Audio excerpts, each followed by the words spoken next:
As you get close to the end, a lot of venting takes place. Hillary Clinton supporters, from activist Gloria Steinem, the former Secretary of State, Madeleine Albright, the husband Bill himself, are sounding a common theme. It's kind of not fair to measure most women by the standard of most men, because they're going to get more activist as they grow older. And when you're young, you're thinking, you know, where are the boys? The boys are with Bernie. Just remember, there's a special place in hell for women who don't help each other. People who have gone online to defend Hillary and explain why they supported her, have been subject to attacks that are literally too profane, often, not to mention sexist, to repeat. Joining me now is Massachusetts Attorney General and Clinton supporter Maura Healey. And before you send an angry email, we had Chief Sanders campaign strategist Tad Devine on last week. You can still find that whole interview at greaterboston.org. You can see it too if you want. Hello, Attorney General. Hello, nice to Jim. see you. Good to see you. Let's separate that pack. When you first heard the Steinem comment, then she's walked it back a little, and when you first heard what Madeleine Albright said, what was your reaction, your visceral reaction?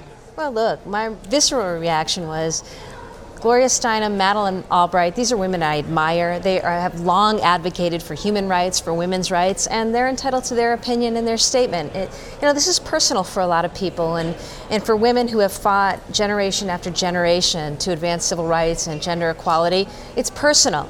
Look, I think what's important here in this election is that Hillary Clinton is not running with the idea that people should vote for her solely because she's a woman. She's running. That's one of the reasons she argues why people should vote for her, isn't it? She's arguing, I think her argument is this, not that she's the first, she's running so that she won't be the last. It's why she got on a plane yesterday and went to Flint. It's about creating opportunity for all young people. Flint, about the horrible water crisis and poisoning. I want to stay on this though. For Bill Clinton, how does deploying your husband to take on your opponent square with this whole feminist notion? That's what Bill Clinton did yesterday in Milford. I mean, does that work, or is that like really tone-deaf city?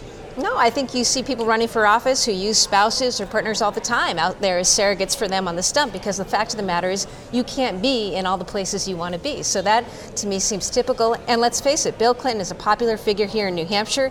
He's done real well here in New Hampshire. And so he's very effective here in New Hampshire, I'm sure, on behalf of Hillary. Let's step back for just a couple of minutes. Forget what they had to say, and let's talk about women and Hillary to begin with. 70-point margin amongst young men and women, 17 to 29. Obviously, young women supported Bernie Sanders. Overall, women supported Clinton there.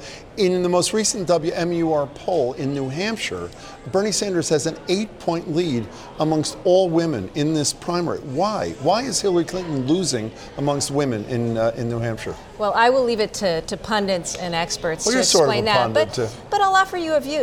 I've seen tremendous energy. I've been up here canvassing and campaigning. I've been doing the same back in Massachusetts. We had an amazing event a few weeks ago that was primarily focused on young women, saw tremendous energy and turnout. And, from my perspective, what I talk to both young men and women about is, look, if you care about crushing student debt, Hillary Clinton is your candidate. If you care about access to health care, particularly women's access to health care, Hillary Clinton is your candidate. If you care about broadening economic equality for all, regardless of your race, your ethnicity, your gender, Hillary Clinton is your candidate, and I think it's as much as anything about connecting with people on those policy issues. I've seen energy on all sides. I think it's great that young people and young women are engaged and invested. That's what we want. But we've got some real issues on the table, whether it's health care, student loans, equal pay. These have policy implications for all of us, and that's what I'm trying to get people to focus on. But Maura Healey, don't you think, I know you don't want to play pundit, but I'm going to try again. Don't you think when a young woman is told by, as iconic as Gloria Steinem is, as iconic as when she tells Bill Maher, young women are with Sanders because that's where the boys are. You don't think that young woman, even if she was leaning towards Hillary Clinton, says, excuse me, does it get any more condescending than that? I mean, that is driving people away, is it not?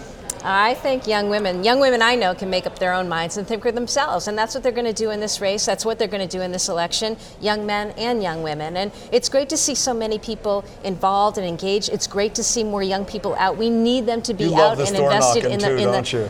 Oh, it's the best. I mean, I grew And you're a up New here. Hampshire kid, I grew right? up here, so it's been great to be back in old stomping grounds and knock doors and get out and meet voters. I want to play one more thing for you, not play it, but David Axelrod obviously knows a little bit about politics, key member of the Obama team. He tweeted today when there were reports on Politico that there were some staff shakeups that were imminent. And by the way, Hillary Clinton later said, yeah, we're going to do some things, but that's natural.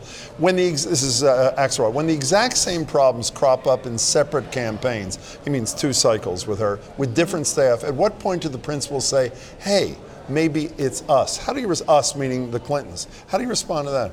I don't know exactly what he's speaking to. I mean, I've been on the ground here in New Hampshire for several days, and over the course of several weeks, there's a lot of excitement. There's a lot of momentum for Hillary Clinton right now. I feel great about things. I think she's running hard. I think she's meeting a lot of people. She's talking to a lot of people.